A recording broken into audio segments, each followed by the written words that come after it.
Good evening, this is Goldie. It's Wednesday, August 11th, 2010. I am not transmitting from a secure location this time, and I do not have a live studio audience. Please become a follower of mine on Ustream. Remember, most importantly, I rant so you don't have to. I want to thank my friends and acquaintances from Samara, Costa Rica, especially all of those people that threw me questions from the studio audience. And I apologize to my fans for the informal nature of those questions and answers. I'm working on another method of receiving your questions, but emails work during the week, so please send those. I was just at a birthday party, middle-aged birthday party, and I realized that 99% of you have given up on the system. You're just trying to put food on the table. I also realized that you all hang out with people that have the same beliefs as you and probably the same political leanings. My best conversations tonight were with 3 different Republicans. One who had seen my rants and was shocked that I was not a pro-Obama nutcase Democrat. One who was forced to come to several agreements with me about tiny items, which was a good start. And one who was a pro-business Republican that liked that I start regulation sentences with, "I want companies and individuals to maximize profits, and it's up to us, the taxpayer, to regulate correctly." The looks of shock on their faces made me feel great. And I think it made them feel a little better that there is someone out there who's not just spewing pure, unadulterated BS. I'm proud and happy. I also don't have to argue anymore. If I get a circular, nonsensical argument, I leave my card and walk away. It's better for my heart. Let me summarize what I'll be talking about today. I'm going to talk about the laws of several states prohibiting you from recording a police stop without interfering with the stop.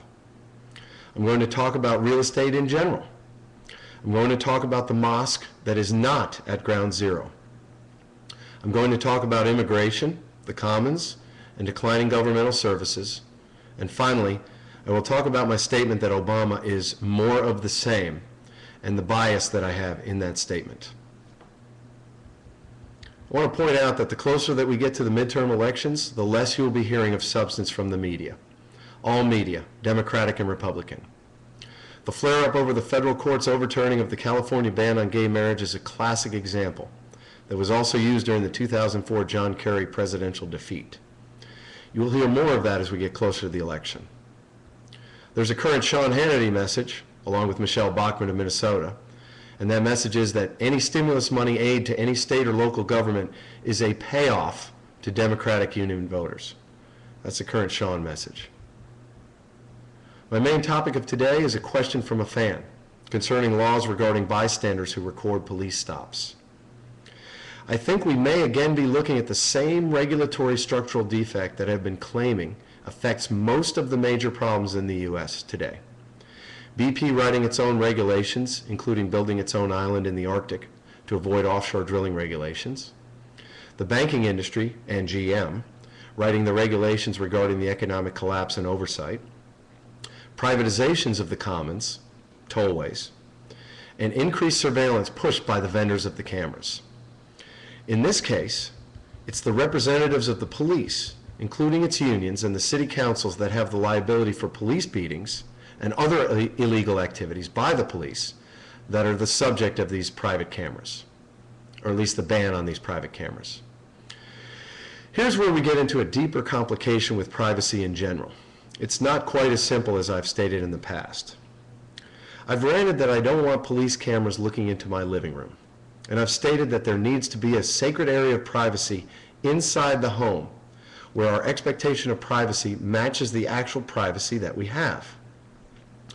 I've not really talked about what our expectation of privacy is on the street, but it's obviously different. In Austin, when the Office of the Police Monitor was created, the big argument from the police union, who represented the police officers, was the privacy of the officer being investigated for, let's say, police brutality. And the regulations were written to protect the officer's right to privacy as well, even when accused, as there are many accusations that never lead to a criminal conviction. That is a legitimate concern. Here's where the ACLU sometimes gets it wrong, as they need to be as concerned about the privacy rights of the officers as well as the rights of citizens to not be beaten up by those officers. Let me give you the example that I always use as a failure of the ACLU, which is an organization that is the leader protecting your privacy. In a Florida case, a woman wanted to continue wearing a burqa covering her face for her driver's license picture. The ACLU represented her. I've argued that there's a limitation on your right to privacy, especially in this case of the burqa. The police need to match your face to your driver's license. Think about the police officer's privacy right for a moment, which the ACLU tends not to do. A person comes into the police station beaten up and wants to file a complaint against an officer. There's no video, and an internal investigation ensues. Should it be public? In the case of an individual accused of a crime, the arrest is public, but should the evidence be made public before the trial? I think we all actually say no. In the case of the accused officer, there may be no evidence at all besides the bruises and broken bones of the citizen making the complaint. This is different than the situation in public, where there may be cameras already, and in many places there's a camera in the police car. In Austin, there are supposed to be cameras recording the police stop in the police car for the protection of the officer and the accused. Sometimes those cameras don't work. Remember, it's not paranoia if it's real. This type of law restricting a bystander's right to video a stop seems to me to be a different situation than when an officer is accused of a beating and all of the evidence remains secret pending the outcome of the police monitor's findings. It seems like a legitimate privacy interest of the officer in the case of a police monitor complaint. However, in the case of an individual filming a police stop, I don't really see any privacy right of anyone. It's happening on the street. The camera in the car is supposed to be recording that stop. What is the possible harm of an individual standing on the sidewalk and filming what is going on, so long as they don't interfere with the arrest or detention? It's the same as someone standing there and recording what happened in their memory, or think ridiculously if a sketch artist is drawing what is happening at the stop. Are they going to make that illegal too? Everyone's going to have a smartphone soon anyway, and just how are you going to enforce this thing if 30 people are filming?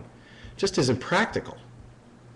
I think that a public arrest and detention has no privacy right, and in the interest of justice for both the cop and the accused, additional films on the public street are helpful and should not be illegal. It's just not a privacy right that can be protected, contrary to my argument about your daughter in her bathroom taking a shower from my earlier surveillance rants. I received an emailed point about this subject I want to read for you. In 1991, Howard the plumber taped the Rodney King beating, racial profiling crime, from 90 feet away. Who, why, and how could a state pass a law that I can't imagine would even get on a ballot, that makes it illegal for a private citizen to record a crime? The papers actually used the phrase racial profiling. He's basically reminding us that the entire Rodney King incident would not have happened had it been illegal for a private citizen to be recording that beating. I think we know where the incentive is here, and that is that the police do not need additional filming going on, as well as the city councils that have to pay these ugly, ugly lawsuits, at least here in Austin. And I think that's where it's coming from. So that is a very, very ugly subject that we should pay attention to. Completely digressing, I want to actually rant a little bit about real estate and home purchases. And I'm not giving legal advice or any other kind of advice, but in any event, I get questions all the time from people who cannot afford a house and have no idea if their job will continue, which turns out to be all of us, or most of us. I want to first apologize to all of my realtor friends about this particular subject. When I was living in Dallas, I was in the M Streets, an up-and-coming teardown area. The 2-bedroom, 1-baths were going for $85,000, and the 3-bedroom, 2-baths were going for $105,000. You could get about $1,200 to $1,300 in rent for that 3-2 or for a 3-bedroom, 1-bath. The builders had barely started doing the teardowns and building McMansions. I had a friend who bought 3 houses, put about $30,000 to $40,000 into each, and rented them until the builders got to him. He then sold them for about $40,000 profit apiece. This was one method of carrying a property. However, he had to put down 20% on each, and he had to be willing to live in any one of them that was not rented on short notice. A lot of work for the 1 to 2 years that he kept each one for. The other method, is what I call the idiotic American method of property purchases. Buy one house for as much as you can afford, get no advice, add on with unrecoverable improvements, lose your job, get foreclosed on, lose all of your equity if you put any in, and kill your credit rating. I had a friend that lived in Santa Cruz. Friend, please forgive me if my facts and memory are a little off. I think he called me in 2003 or 2004 and told me that the house that he lived in was for sale for $750,000. And it was a 2-bedroom, 1-bath. I asked him how much his rent was, and he replied $1,700 a month. Well, the payment at that time would have gone to $5,600 or so. I said to him, don't buy it, and put the $5,000 a month in the bank. At the end of the year, you would have $60,000 in the bank. He didn't buy it. He followed the advice. The moral of the story is that he now lives in another rental. He and his wife each have jobs, and following the economic meltdown, I call him the new wealthy. The new wealthy is someone who has a job and does not own a house. He can move to Costa Rica if he wants to, or he can take a job in New York if he wants to. Ask anyone who overbought during the boom. They wish they hadn't bought. The old rule was, if you're going to stay in your house for 7 years, go ahead and buy it.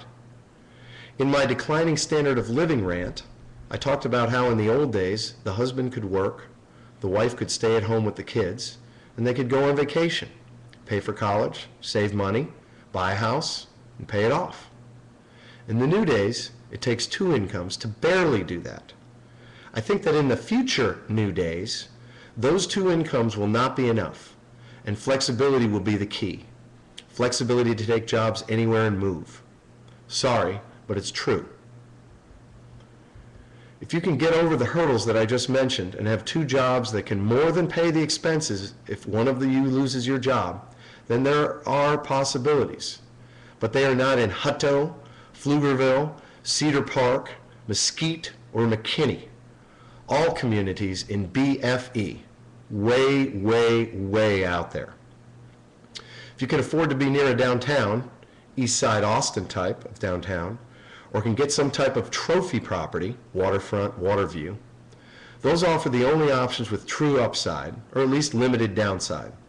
And they can always be rented, at least the downtown properties. Becoming the new wealthy then, for most people, will involve renting and saving and staying flexible. If you can pay down a property so that you can always have positive cash flow, then go ahead. Otherwise, home ownership is not for you. And I have several friends who have proven this point more than once for each of them. HGTV is a channel that needs to be deleted from your lineup. That's my comment on real estate. Moving on to the mosque that is not at ground zero. I received an email from a friend of mine whose rage at the system is second only to mine. He is a very coherent fan that sends out emails showing his rage. His friends told him to lighten up. I responded that no one tells me to lighten up. Here's the quote and discussion of the mosque, along with a question from him. This is from him to me. You're not a fox-loving, Kool-Aid drinking redneck like me. You're an elitist. Remember, someone would have to out-elite you to tell you to lighten up. This is him speaking to me. I agree with your freedom of religion take on the mosque, and Beck sort of does as well. He's talking about Glenn Beck, as I'm sure you know. Except he doesn't want it to happen if the imam hates America. That gets into a thought police issue, because the guy said that America's policies led to the attack, but we don't have any indication that he's broken a law. We, as Americans, don't really want to believe that, so it's offensive. We want to believe that our actions have always been justified and good. I guess all freedoms can be a double-edged sword, but we rely on people's sensibilities to do what is right and not exploit liberties. Although by nature, we always want to push the boundaries of our liberties. To me, it's awfully bold of them to want to put it right there. Sorry. It's awful bold for them to want to put it right there. But you're right. We have to give a right to all citizens or withhold it from all citizens. It would suck for this to be a deliberate stick in our eye, and utilizing a constitutional right to do so, especially if radical extremists are behind it, because they want to impose their beliefs on us and then eliminate the right that allowed them to do it. If there are terrorists behind it, you can't really investigate it without probable cause. It's a question. We would have to rely on our intelligence community, but we know that stuff gets exploited or squashed depending on the agenda or bias of who's in charge. And sometimes it seems that there's an agenda or bias that is anti-citizen and pro-anti-American. Even as we argue this, rights and property are being selectively given and taken away depending on someone's biased agenda. We have to abide by the principles of the laws we have agreed to. How do you strip away the biases and find the truth? That's the end of his question. And he makes excellent points. Let me relate that today's statesman, Austin American Statesman, shows that the imam behind the non-ground zero mosque, as I like to call it, has been a leader speaking about religious tolerance around the world for the U.S. State Department. He did this in January of 2010 and in 2007, and he's about to do it again, by the way. The 2007 one was during George Bush's presidency. I ask you, Republicans opposing the mosque, did George W. Bush send a terrorist overseas on behalf of the U.S.? Come on, idiots. It's fear-mongering for this year's elections. An August 9th, 2010 Austin American Statesman article entitled, "Mosque Plans Face Vocal Foes in Many Areas," shows more idiocy. Let me quote, "Foes of proposed mosques have used dogs to intimidate Muslims holding prayer services and spray-painted 'Not Welcome' on a construction sign." This incident was in Tennessee, and there was another one in Temecula, California. I do understand the fear, and if you watched Fox following 9/11, you would have felt that fear continuously for the next 4 to 5 years, at least till we went to Iraq. However, let's break down the fear itself. The anti-Islamic, anti-mosque people think that at some point in our future, there will be enough Muslims in this country to impose Sharia law, think stoning for the infraction of adultery, on the rest of us. Currently, Muslims make up 1% of Americans. And while there were 1,200 mosques nationwide in 2000, there are now 1,700. Think. I have been calling for a constitutional amendment for changing the definition of person to exclude Exxon and eliminate their free speech right. MoveOn.org is calling for a similar approach. The odds of that happening now that the oil gusher has been capped are astronomical. What are the odds that an amendment will be passed to make Islam or Sharia the law of the United States? Let me go ahead and read from Article 5 of the Constitution. The Congress, whenever 2/3 of both houses shall deem it necessary, shall propose amendments to the Constitution, or, on the application of the legislatures of 2/3 of the several states, shall call a convention for proposing amendments, which, in either case, shall be valid to all intents and purposes, as part of this Constitution, when ratified by the legislatures of 3/4 of the several states, or by conventions in 3/4 thereof, as the one or the other mode of ratification may be proposed by the Congress. Now think about that. You've got to get 3/4 of the states to pass whatever it is that you're going to do. And I ask, what are the odds that the population of this country will turn to Sharia law? It's a completely ridiculous argument. What are the odds that someone will propose an amendment to the Constitution overturning the First Amendment and say that Christianity, or with the increased Hispanic population, that Catholicism is the state religion of the United States? Seriously, idiots. I actually fear the Christians more than I fear Islam being imposed in the U.S. I mean, that's a more likely thing to happen. I want to go ahead and continue my talk about surveillance cameras and my friend from California who has a daughter and believes that the cameras make her feel safer. And I really appreciate this because it has really forced me to keep thinking about this issue. Again, she believes that the cameras make her feel safer. And that is actually the only known positive benefit to such cameras, at least according to the COPS manual used by the Austin Public Safety Commission, given to them by APD, to justify these intrusive cameras here in Austin. But let's think about it a little bit. If cameras don't stop crimes or help solve crimes and only make you feel safer in an area where you should probably not feel safer, then they do the actual opposite thing that they should be doing. You should be aware of your surroundings. You should be aware that you could be a victim. You should not look up, see a camera, and let your guard down. I ask my friends in Samra, what am I missing here? I ask my friend from California, what am I missing here?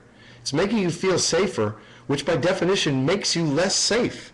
You should not feel safer because you're not safer, at least according to the COPS manual. Okay. Continuing on immigration with a little side stop in Austin, Texas. The Florida Attorney General was on Fox this morning talking about how he was crafting a law that in many ways is tougher than the Arizona law, including the parts of the Arizona law which have already been struck down by a federal court. The Florida AG stated that each sovereign state has a right to protect its citizens. Well, listen up, Republicans, and especially Tea Partiers that are actually fiscally conservative. Okay? It's only a few of you, but listen up. How does it feel to have your taxpayer funds wasted on something that is headed for the Supreme Court? Why wouldn't you wait until the Supreme Court weighs in? Why would you subject yourself to lawsuits that will come out of the pockets of taxpayers? Why are you such doofuses in the name of being reelected? And this guy is trying to be reelected. Tea Partiers, I beg you, let this guy hear from you. Last week I mentioned that there would be momentum and momentum messages concerning the immigration issue, at least momentum of people wanting to handle this issue. Fox continues to be at the forefront of the groundswell that I mentioned last week. They love this story for inflaming passions and selling airtime. However, I do have to admit that the local Fox correspondent that they interviewed today said he believed that this was pure politics on the AG's part. But it's not like the people that are thinking about electing him are knowing that it's pure politics. They're just listening to the stupid argument. Now, when I say I'm from Austin, the little blue dot in the great big red state, I usually get a thoughtful, thank God you're from there, and not from the non-progressive parts of the state, whatever progressive means. Today's Austin American Statesman shows, in an article, a shocking article, by the way, that Travis County, far from being progressive, which word progressive would be defined by O'Reilly as a sanctuary city, they showed that Travis County is identified in the article as the top county in America for expelling non-criminal immigrants. As I've stated in the past, at least in Dallas, they wear their racism on their sleeve. In Austin, they call themselves cool, tolerant, and progressive. Well, I will repeat again, they are not. There is still significant racism. Look at East Austin and the infrastructure funds that they receive, which to me is made worse by hiding behind a progressive label.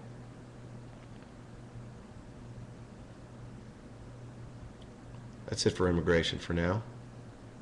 We'll keep on it for you. I received an email from a friend of mine regarding my early health care, education, and commons rants. He says, quote, sounds like you define commons with the intention of backing them into undefined core governmental functions, instead of defining the functions first and then pulling the facilities forward into those well-defined parking spaces. Education is not a common, but the product of personal effort and achievement. And health is so intimately personal to any one person that it can't possibly be a common. If medical advances never occurred, no one could argue that they are entitled to an equal share of them. But if a small group funds a medical advance for their own selfish purpose with the specific intent of keeping it only to themselves, as abhorrent as that might sound, it's not unfair. The medical advance would not exist but for their efforts, and therefore no one else should lay claim to them. Same with education. If I, as a wealthy parent, spend money to have the brightest people teach my child, I shouldn't be told that my child must be educated no better than anyone else, so as to level the playing field. I don't even want to tell you what that sounds like, but anyway, he continues, but one man or even a small group, no matter how wealthy, can't build an interstate highway system, do law enforcement, or fight a war so as to advance the common societal goals.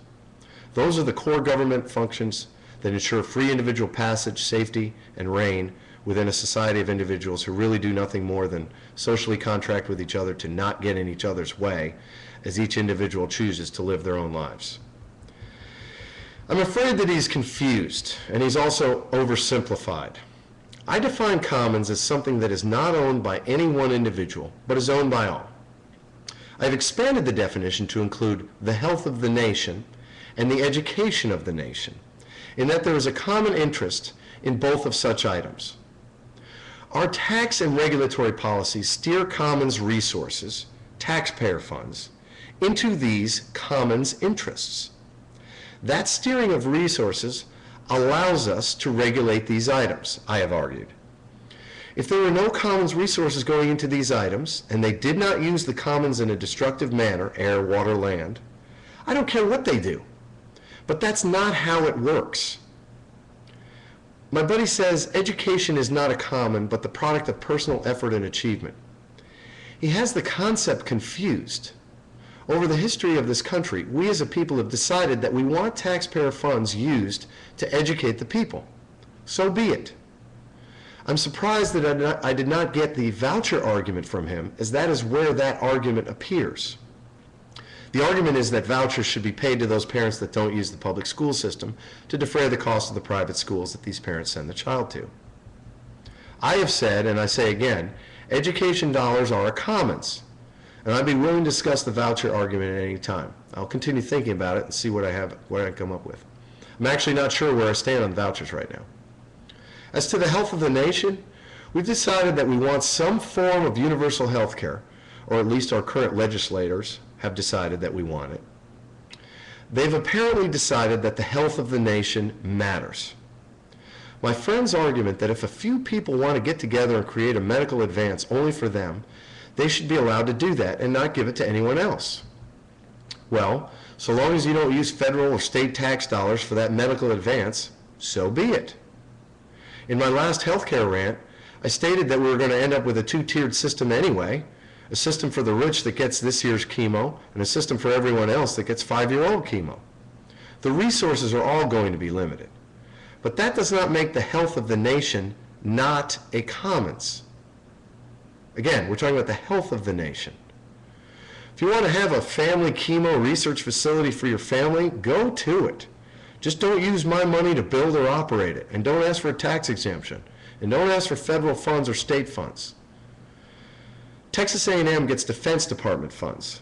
Why should they be entitled to the patents from the biochemical weapons that they produce? You have to remember that all of these things are affected by lobbied regulatory and tax policy. They're not done in a vacuum. But I do appreciate the email. I received a question from a friend of mine from Germany following my last week's rant, that there was no actual difference between George W. Bush and Obama, which, by the way, Robert Gibbs talked about, complaining about the progressive left, saying that there's obviously a difference between the two. My friend asked whether George W. Bush would have passed the bills that have been passed since Obama was elected, specifically housing mortgage assistance, the stimulus bill, the health care bill, the extension of unemployment benefits, the economic collapse bill. Just in looking at that list, I believe the clear answer is that she's correct. Most of these bills would not have been passed by Bush.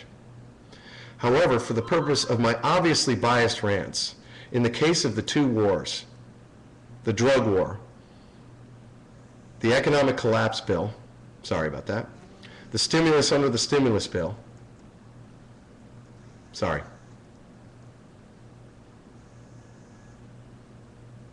Let me start that again. However, for the purpose of my obviously biased rants, in the case of the two wars, the drug war, the economic collapse bill, the stimulus under the stimulus bill, Excluding that, under Obama, the stimulus went to state governments, and under Bush, it would have gone to the wealthy in the form of tax cuts and the Halliburtons of the world. The non-changing of corporate status for corporations from person to non-person. We do have more of the same. She is correct in her assertion that some things have been done under Obama that would not have been passed under Bush.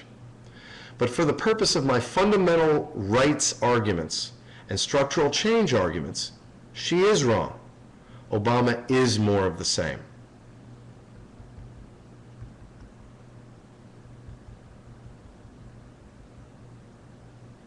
I got another email from MoveOn.org regarding the cutting of Social Security benefits. Sign the petition opposing the cuts. Here we go again. This is a pro-Democratic Party message. However, the truth is, we are a nation of, I deserve this, or I deserve that. That's what we are. Listen up. You don't deserve a damn thing. Take responsibility for your own retirement. Save. Your own health care. Save. Work out, eat right, and quit smoking cigarettes. And housing.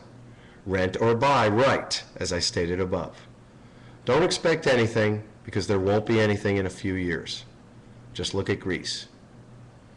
You can sign this petition, but it's a waste of your time. A petition like this, or voting for Republicans, won't cure the fiscal crisis that is coming. With it, a long period of stagflation and declining benefits from the government. That's all there is today. I want to thank our sponsors, all of which disagree with one or more of my stands. PianoByAngelo.com. Angelo Lambesi, who teaches and plays keyboards all over Austin. ZitaDesign.com, Z-I-T-A Design.com for all of your decorative painting needs. She can make anything look like anything. AustinAreaPlumbing.com for all of your plumbing problems and redos. TicoAdventureLodge.com, a small hotel in Samara, Costa Rica. CNC Surf School in Samara, which is at cncsurfsamara.webs.com. La Vela Latina, a great sunset restaurant in Samara, Costa Rica. And Amhar Tequila at www.santospirits.com. An extremely smooth tequila. Thanks and God bless. I will be trying to do these shows from this point forward on Wednesdays at 8 o'clock Central. Thank you very much.